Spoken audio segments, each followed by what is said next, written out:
প্রিয় শিক্ষার্থী বন্ধুরা, আসসালামু আলাইকুম। আমরা আজকে আলোচনা করতে যাচ্ছি প্রিফারের ব্যবহার। আমরা জানি যে প্রিফার এটা একটি ভার্ব। প্রিফারের অর্থ হচ্ছে অধিকতর পছন্দ করা। এটি কিন্তু একটা কম্পারেটিভ অর্থ দেয়, অর্থাৎ তুলনামূলক যে শব্দগুলো আছে এদের মতো অর্থ দেয়। তো আমরা আজকে প্রিফারের তিনটা বেসিক স্ট্রাকচার শিখবো, যে একটা সেন্টেন্সে প্রিফার কোন কোন ভাবে, অর্থাৎ যে তিনটি ভাবে ব্যবহৃত হতে পারে এটি দেখবো। আশা করি ভিডিওটা তোমাদের জন্য অত্যন্ত ফলপ্রসূ হবে এবং এটা জানা আমাদের জন্য খুব প্রয়োজন। এটি আমাদের বলার ক্ষেত্রে, লেখার ক্ষেত্রে এবং ইংরেজি গ্রামার জানার ক্ষেত্রে খুবই ইফেক্টিভ। ওকে, তো প্রথম সেন্টেন্স খেয়াল করো, কি বলা হচ্ছে? I prefer the pen to the বুক।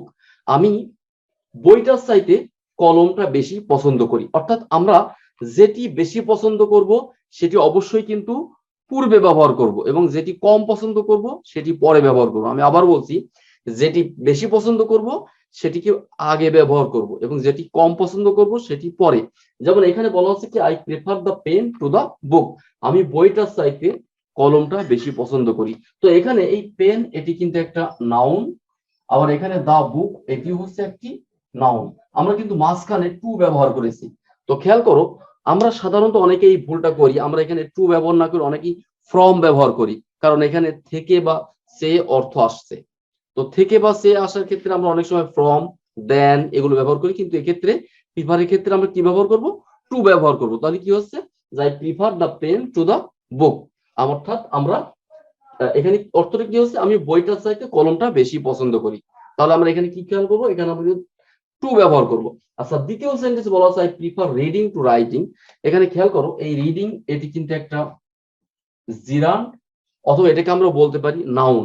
আবার রাইটিং এটিও কিন্তু একটি জিরান্ড, অথবা এটিকে আমরা বলতে পারি নাউন, অথবা বলতে পারি ভার্বাল নাউন। তো এখানে খেয়াল করো, I prefer reading to writing. এখানে কিন্তু আমরা মাঝখানে টু ব্যবহার করেছি, অর্থাৎ দুইটা জিরান্ডের মাঝখানে কি ব্যবহার করব? টু ব্যবহার করব। যেমন এটার অর্থ কি, যে I prefer reading to writing. আমি লেখার চাইতে পড়াটা বেশি পছন্দ করি। ওকে, আচ্ছা, এরপরে 3 number sentence, I prefer to read rather than right. এই যে টু রিড এটি কিন্তু একটা ইনফিনিটিভ, অর্থাৎ টু প্লাস ভার্ব। এরপরে কিন্তু আমরা রাদার দেন ব্যবহার করেছি। খেয়াল করো, এটি কিন্তু খুব গুরুত্বপূর্ণ। আমরা কি ব্যবহার করেছি? Rather than. তবে এই শেষে কিন্তু আমরা টু রাইট ব্যবহার না করে আমরা শুধু রাইট, অর্থাৎ বেয়ার ইনফিনিটিভ। বেয়ার ইনফিনিটিভ কি? যেখানে আমরা টু কে উজ্জ্ব রাখি। তাহলে রাদার দেন এর পরে আমরা কি টুটা লিখবো না, টুটা উজ্জ্ব রাখবো। তাহলে আমরা যখন ইনফিনিটিভ ব্যবহার করব সেক্ষেত্রে কিন্তু আমরা টু ব্যবহার করতে পারবো না। প্রিফারের পরে কি ব্যবহার করব? আমরা সেক্ষেত্রে রাদার দেন ব্যবহার করব। তাহলে আমরা এখানে তিনটা স্ট্রাকচার শিখলাম।